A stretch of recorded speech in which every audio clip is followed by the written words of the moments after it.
extended, how do you intend to plead? Guilty or not guilty? Guilty.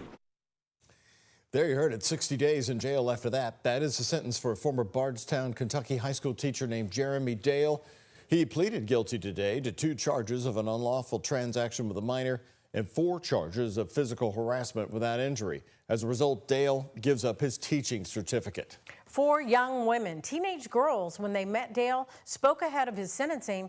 Ian Hardwick and photojournalist Alyssa Newton report from the Nelson County Courthouse.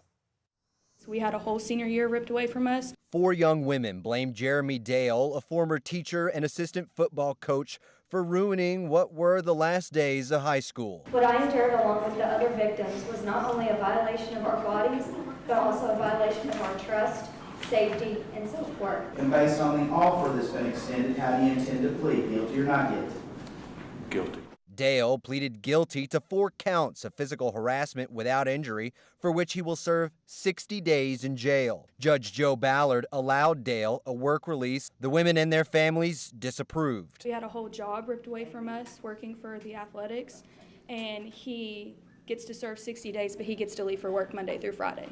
And I'm very upset with that. Dale also pleaded guilty to 2 charges of an unlawful transaction with a minor in the 2nd degree. In his plea deal, Dale gave up his teaching certificate and cannot coach.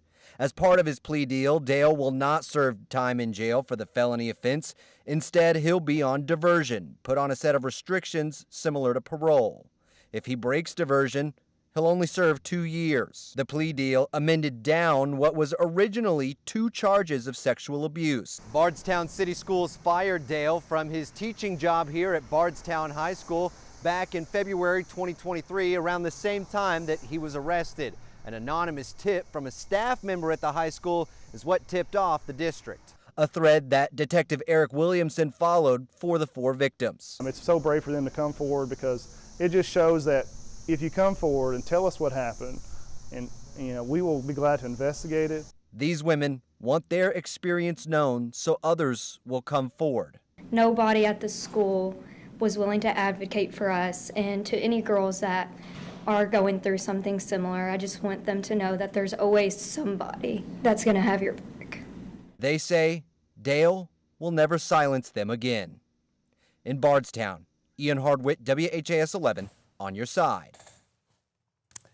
Now, he pleaded guilty today to 2 charges of an unlawful transaction with a minor and 4 charges of physical harassment without injury. As a result, again, Dale gave up his teaching certificate.